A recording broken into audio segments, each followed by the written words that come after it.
ഇത് മലയാളം മാധ്യമത്തോട് ആദ്യമായി ഒരു അവർ അന്ന് നടന്ന സംഭവങ്ങൾ വിശദീകരിക്കുകയാണ്. जब हम सच्चाई बोल रहे थे तो सच्चाई मत बोलना, ऐसे बोलना बोल के बोल रही थी सर, और बोल रही थी कि लड़का लोग के साथ सुलाया जाएगा, रेप किया जाएगा, ऐसा बोल रही थी. तो हम बहुत डर गए सर, वहाँ के मामले को देखकर बहुत डर गए हमको.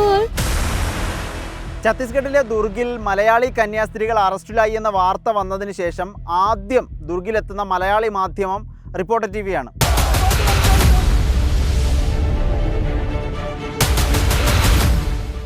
ഞാനും വീഡിയോ ജേർണലിസ്റ്റ് മനു ബാലകൃഷ്ണനുമാണ് ആദ്യം റായ്പൂരിൽ വിമാനമിറങ്ങുന്നത്. പിന്നാലെ എന്തൊക്കെയാണ് സംഭവിച്ചത് എന്നത് സംബന്ധിച്ച് വിശദവിവരം കൊടുത്തു. അപ്പോഴൊക്കെ നമ്മുടെ ഏറ്റവും വലിയ ഈ വാർത്തയിൽ ഏറ്റവും പ്രാധാന്യമുള്ളത് ഈ പെൺകുട്ടികൾക്ക്, ആദിവാസി യുവതികൾക്ക്, ഈ കേസിൽ കക്ഷികളായിട്ടുള്ള യുവതികൾക്ക് എന്താണ് പറയാനുള്ളത്, അത് എടുക്കണം, അവരുടെ പ്രതികരണം എടുക്കണം എന്നുള്ളതായിരുന്നു. പല തരത്തിൽ നമ്മൾ അന്വേഷിച്ച് നോക്കി. കുറേ ദിവസം അവർ പോലീസ് കസ്റ്റഡിയിലായിരുന്നു. ഈ പോലീസിൻ്റെ സംരക്ഷണയിൽ സർക്കാരിൻ്റെ ഒരു ഷെൽട്ടർ ഹോമിലായിരുന്നു, ദുർഗിലായിരുന്നു ഉണ്ടായിരുന്നത്. പിന്നീട് പോലീസ് അകമ്പടിയിൽ തന്നെ അവരെ നാരായൺപൂരിലെ സ്വന്തം ഗ്രാമത്തിലേക്ക് കൊണ്ടുപോയി എന്നാണ് അറിഞ്ഞത്. പക്ഷേ സ്വാഭാവികമായും നാരായൺപൂർ എന്നൊക്കെ പറയുമ്പോൾ നമുക്കറിയാം നക്സൽ മാവോയിസ്റ്റ് ഒരു ബാധിത പ്രദേശമാണ്. അങ്ങനെ ഒരു പ്രശ്നമുള്ള പ്രദേശത്തേക്ക് നമുക്കങ്ങനെ കടന്നു ചെല്ലാൻ കഴിയണം എന്നില്ല. ഏതായാലും അപ്പോൾ നമ്മളൊന്ന് കാത്തിരുന്നു. അപ്പോൾ കന്യാസ്ത്രീകൾക്ക് വിധി അനുകൂലമായി ജാമ്യം കിട്ടി കഴിഞ്ഞ ദിവസം. ഇന്നിപ്പോൾ നമ്മുടെ ദൗത്യം ആ പെൺകുട്ടികളെ കണ്ടെത്തുക, അവർക്ക് പറയാനുള്ളത് എന്താണെന്ന് കേൾക്കുക എന്നുള്ളതായിരുന്നു. അങ്ങനെ കൃത്യമായൊരു പദ്ധതി ഉണ്ടാക്കി. നമുക്ക് എങ്ങനെ എത്തും, അവരിലേക്ക് എത്താൻ കഴിയുമെന്നൊന്നും അറിയില്ല. പക്ഷേ ഒരു പദ്ധതി നമ്മളുണ്ടാക്കി. ഞാനും മനുവും കൂടി സംസാരിച്ചപ്പോൾ രാവിലെ പുലർച്ചെ ഇറങ്ങണം, കാരണം മാവോയിസ്റ്റ് പ്രദേശമാണല്ലോ. അപ്പോൾ രാവിലെ തന്നെ നമ്മുടെ ശ്രമം തുടങ്ങിയാലേ ഒരു ഉച്ചയ്ക്കോ അല്ലെങ്കിൽ വൈകുന്നേരത്തിനകത്ത് ഇത് അവരെ കണ്ടെത്താൻ കഴിയുകയുള്ളൂ എന്ന് നമ്മൾ മനസ്സിലാക്കുകയാണ്. അങ്ങനെ പുലർച്ചെ 3 മണിക്ക് ദുർഗിൽ നിന്ന് ഇറങ്ങും. അതിനുവേണ്ടി വണ്ടിയൊക്കെ പറഞ്ഞു. ദുർഗിൽ നിന്ന് നമ്മൾ 3 മണിക്ക് ഇറങ്ങി. പുലർച്ചെ 3 മണിക്ക് 4 മണിക്കൂർ ദുർഘടമായ യാത്രയാണ്. റോഡിൽ നിന്ന് നമ്മൾ ഉദ്ദേശിക്കുന്ന പോലുള്ള റോഡല്ല, നാഷണൽ ഹൈവേ ആണ്, പക്ഷേ റോഡ് അങ്ങനത്തെ അല്ല. അങ്ങനെ ദുർഗിൽ നിന്നും നാരായൺപൂർ എത്തുമ്പോഴേക്ക് 7 മണിയായി. 7 മണി. ഇതിൽ നമുക്ക് റേഞ്ചൊന്നും കിട്ടണമെന്നില്ല, നെറ്റ്വർക്ക് അധികമില്ല. BSNL-ഉം ജിയോയൊക്കെ മാത്രമേ നെറ്റ്വർക്കുള്ളൂ. അങ്ങനെ നാരായൺപൂർ എത്തി. നമ്മൾ ശ്രമം വീണ്ടും തുടങ്ങി. എങ്ങനെയെങ്കിലും അവരിലേക്ക് എത്താനുള്ള ശ്രമം നടത്തി. അങ്ങനെ നാരായൺപൂരുള്ള ക്രൈസ്തവ പുരോഹിതരെ ബന്ധപ്പെട്ടു. ഒപ്പം പാർട്ടിയുമായി ബന്ധപ്പെട്ട് CPI-യുമായി ബന്ധപ്പെട്ടുള്ള നേതാക്കളെ ബന്ധപ്പെട്ടു. കഴിഞ്ഞ ദിവസം CPI ആണ് ഇവർക്ക് നിയമസഹായമൊക്കെ നൽകിയിരുന്നത്, അവരെയും ബന്ധപ്പെട്ടു.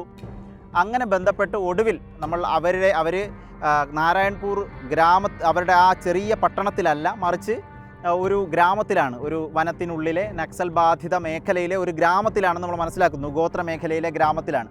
പിന്നെയും നമ്മൾ ശ്രമം തുടങ്ങുന്നു. എങ്ങനെയെങ്കിലും ഇവരെ കണ്ടെത്തണം, ഇവർക്ക് എന്താണ് പറയാനുള്ളതെന്ന് കേൾക്കണം. ബേസിക്കായിട്ട് അതാണ് നമ്മുടെ ആഗ്രഹം. അങ്ങനെ വീണ്ടും ആവർത്തിച്ച് സംസാരിച്ചു, ഇടപെട്ടു. പലരും സഹായിച്ചു. സന്തോഷ് കുമാർ MP ഇവിടെ ഇടപെട്ടു. ഛത്തീസ്ഗഡിൻ്റെ ചുമതല സന്തോഷ് കുമാർ MPക്കാണ്. അങ്ങനെ ഹെൽപ്പ് ചെയ്തു. അങ്ങനെ പെൺകുട്ടികളുള്ള സ്ഥലത്ത് നിന്ന് ഒരു വാഹനം എന്ന് പറഞ്ഞാൽ കാറൊന്നുമല്ല, ഒരു ചെറിയൊരു ബൈക്ക് നമുക്ക് വേണ്ടി വിട്ടു തന്നു. അപ്പോൾ നമ്മൾ ചോദിച്ചു ലൊക്കേഷൻ തന്നാൽ നമ്മളങ്ങ് വന്നോളാം, ചെറിയ കട്ടറും ബുദ്ധിമുട്ടൊക്കെ ആണെങ്കിലും ദുർഘടമായ വഴിയൊക്കെ ആണെങ്കിലും നമുക്ക് കുഴപ്പമില്ല, നമ്മൾ വരാം എന്ന് പറഞ്ഞപ്പോൾ അത് സെക്യൂരിറ്റി പ്രശ്നമാണ്. കാരണം ഈ പെൺകുട്ടികൾ കന്യാസ്ത്രീകൾക്ക് അനുകൂലമായി മൊഴി നൽകുന്നവരാണ്. അപ്പോൾ ബജ്രംഗ് ദൾ പ്രവർത്തകരും മറ്റ് BJP അനുകൂല സംഘടനകളൊക്കെ ഇവരെ ആക്രമിക്കാനുള്ള സാധ്യതയുണ്ട്. അതുകൊണ്ട് ഇവരെ സുരക്ഷിതമായൊരു നക്സൽ ബാധിത മേഖലയിൽ സൂക്ഷിച്ചിരിക്കുകയാണ്, ഒരു വീട്ടിൽ സൂക്ഷിച്ചിരിക്കുകയാണെന്നാണ് നമ്മൾ മനസ്സിലാക്കുന്നത്. ഏതായാലും അങ്ങനെ അവരൊരു വാഹനം വിട്ടു തന്നു, സുരക്ഷാ പ്രശ്നമുള്ളതിനാൽ. ഒരു ബൈക്കാണ്. ബൈക്കിൽ ക്യാമറയും ലൈവ് ബാഗും മൈക്കും ഒക്കെ എടുത്ത് ഞാനും മനു ബാലകൃഷ്ണനോട് ഇരുന്നു. വളരെ ചലഞ്ചിങ് ആയിരുന്നു, വളരെ രസകരമായിരുന്നു. നമ്മൾ ഈ ചലഞ്ചിങ് ആയതുകൊണ്ടാണല്ലോ ഈ ജോലി ഇഷ്ടപ്പെടുന്നത്. അങ്ങനെ ഒരു 15 കിലോമീറ്റർ, കുറേയൊക്കെ നഗരത്തിൽ കൂടി തന്നെയായിരുന്നു, പട്ടണത്തിൽ കൂടി തന്നെയായിരുന്നു. പിന്നീട് കാട്ടിലേക്ക് കയറി. കാട്ടിൽ കയറുമ്പോൾ നമുക്കത് മനസ്സിലാവുന്നത് ഒരു നക്സൽ മേഖലയാണെന്ന് നമുക്ക് തന്നെ ആ ഒരു കാലാവസ്ഥയിൽ നമുക്ക് തോന്നും, നമ്മുടെ ഉള്ളിൽ ഇങ്ങനെ തോന്നും. നമ്മൾ വാർത്ത കൊടുക്കുന്നുണ്ട് ഡൽഹിയിലൊക്കെ ഇരുന്നിട്ട് നക്സൽ മാവോയിസ്റ്റുകളെ വധിച്ചു എന്നൊക്കെ, പോരാട്ടം, ഏറ്റുമുട്ടൽ എന്നൊക്കെ പറയുന്നുണ്ട്. അത് അപ്പോഴൊരു നമുക്ക് ഫീൽ ചെയ്യുന്ന രൂപത്തിലുള്ള സാഹചര്യമായിരുന്നു.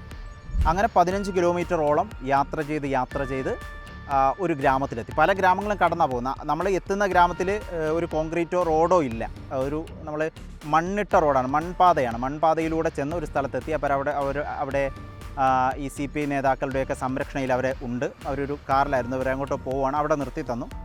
അവിടെ നമ്മൾ പ്രതികരണം എടുത്തു. വളരെ പ്രധാനപ്പെട്ട പ്രതികരണമാണ്. ശരിക്കും ബജ്രംഗ് ദൾ പ്രവർത്തകർ കൃത്യമായി ആസൂത്രണം ചെയ്തിരുന്നു. കന്യാസ്ത്രീകളെ പെടുത്തണം, കന്യാസ്ത്രീകളെ കൊടുക്കണം എന്നൊരു ആസൂത്രണം ബജ്രംഗ് ദൾ പ്രവർത്തകർക്ക്, പ്രാദേശിക നേതാക്കൾക്കുണ്ടായിരുന്നു എന്ന് വേണം മനസ്സിലാക്കാൻ. കാരണം ആവർത്തിച്ച് ഈ കൂടെ ഉണ്ടായിരുന്ന ആദിവാസി യുവതികൾ പറയുകയാണ്, നമ്മൾ ആവർത്തിച്ച് പറഞ്ഞു അവർ നമ്മളെ നിർബന്ധിച്ചിട്ടില്ല, നമ്മൾ ക്രിസ്ത്യാനികളാണ്. പക്ഷേ അങ്ങനെയല്ല, ഞങ്ങൾ പറയുന്ന പോലെ പറയണം, അല്ലെങ്കിൽ ബലാത്സംഗം ചെയ്ത് കളയും എന്നാണ് ബജരംഗളുടെ പ്രവർത്തകർ ഇവരെ ഭീഷണിപ്പെടുത്തിയത്. जब हम सच्चाई बोल रहे थे तो सच्चाई मत बोलना, ऐसे बोलना बोल के बोल रही थी सर। ज्योति शर्मा ने हमको बहुत दबाव डाली है। और चर्च जाते हैं तो ये नहीं है कि हम लोग धर्मांतरण परिवर्तन नहीं करते और मानव तस्करी ये सब गलत है सर। और बोल रही थी कि लड़का लोग के साथ सुलाया जाएगा, रेप किया जाएगा, ऐसा बोल रही थी। तो हम बहुत डर गए सर, वहाँ के मामले को देख कर बहुत डर गए हम बहुत। വല്ലാതെ അടിച്ചു എന്നൊക്കെ പറയുമ്പോൾ അതിലൊരു പെൺകുട്ടി, ഒരു യുവതി കരയാണ്, അങ്ങ് വിതുമ്പി കരഞ്ഞു വേണം. ഞങ്ങളെ അടിച്ചിട്ട് പറയണം, ഈ മൊഴി മാറ്റി പറയണം, നിങ്ങൾക്ക് വീട്ടിൽ പോകണോ ജയിലിൽ പോകണോ, നിങ്ങളെ ബലാത്സംഗം ചെയ്യാൻ പോകണം, സത്യം മറച്ചു വെക്കണം, നുണ പറയണം എന്നാവശ്യപ്പെടുകയാണ്.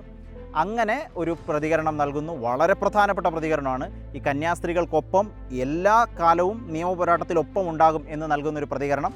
അത് വളരെ ചലഞ്ചിങ് ആയി ചെയ്യാൻ പറ്റിയെന്നുള്ളതാണ്. ഈ ജേർണലിസത്തിൻ്റെ നമ്മൾ ഈ ജോലി പലതരം പ്രശ്നങ്ങളുണ്ടെങ്കിലും ഈ ജോലി നമ്മൾ ആ പാഷനായിട്ട് കാണുന്നത് ഇതുകൊണ്ടാണ്. നമ്മൾ ഉദ്ദേശിക്കുന്ന സാധനം ഇവർക്ക് എന്താണ് പറയാനുള്ളതെന്ന് പൂർണ്ണ അർത്ഥത്തിൽ രാജ്യത്തിന് മുന്നിൽ നമ്മൾ വെക്കുകയാണ്. ഹിന്ദി ഭാഷയിലാണ് അവർ പറഞ്ഞത്, അത് രാജ്യത്തിന് മുന്നിൽ നമ്മൾ വെച്ചു. എന്താണ് സംഭവം? ഛത്തീസ്ഗഡ് മുഖ്യമന്ത്രി പറയുന്നു, NIA അന്വേഷണം വരുന്നു, ബജ്രംഗിൻ്റെ അഭിപ്രായം വരുന്നു, ഛത്തീസ്ഗഡ് BJPയുടെ അഭിപ്രായം വരുന്നു. ഇതൊന്നും അല്ല സത്യം. ശരിക്കും ഛത്തീസ്ഗഡിലെ വനത്തിൽ താമസിക്കുന്ന ആദിവാസി യുവതികൾ പറയുന്നത് എന്താണ്, അതാണല്ലോ സത്യം. അത് ജനങ്ങൾക്ക് മുന്നിലേക്ക് തുറന്നു വെച്ചു കൊടുക്കാൻ നമുക്ക് കഴിഞ്ഞു എന്നുള്ളതാണ് ഈ അഭിമുഖത്തിലെ ഈ അധ്വാനത്തിൻ്റെ ഫലം എന്നുള്ളത്. ഇപ്പോഴും നമ്മൾ തുടർച്ച 3 മണിക്ക് എഴുന്നേറ്റ് ഭക്ഷണം കഴിച്ചിരുന്നില്ല. ആ സമയത്ത് ഉച്ചയ്ക്കാണ് പിന്നീട് ഭക്ഷണം കഴിക്കുന്നത്. ഏതായാലും വളരെ രസകരവും ഒരു സാഹസികമായ ഒരു അനുഭവമായിരുന്നു. വലിയ അതിലൊരു നമുക്ക് തന്നെ ഒരു ആത്മനിർവൃതി തോന്നുന്ന ഒരു വർക്കായി തന്നെ അത് ഫീൽ ചെയ്യുന്നു എന്നുള്ളതാണ്. അത് ഒരുപാട് പേര് കാണുന്നു, ഒരുപാട് പേര് നല്ല അഭിപ്രായം പറയുന്നതിൽ വലിയ സന്തോഷം. എൻ്റെ കൂടെ ഉണ്ടായിരുന്നത് വീഡിയോ ജേർണലിസ്റ്റ് മനു ബാലകൃഷ്ണനാണ്. ദില്ലി ബ്യൂറോയിൽ നിന്നാണ് ഞങ്ങൾ എത്തിയത്. ഏതായാലും വലിയ സന്തോഷം.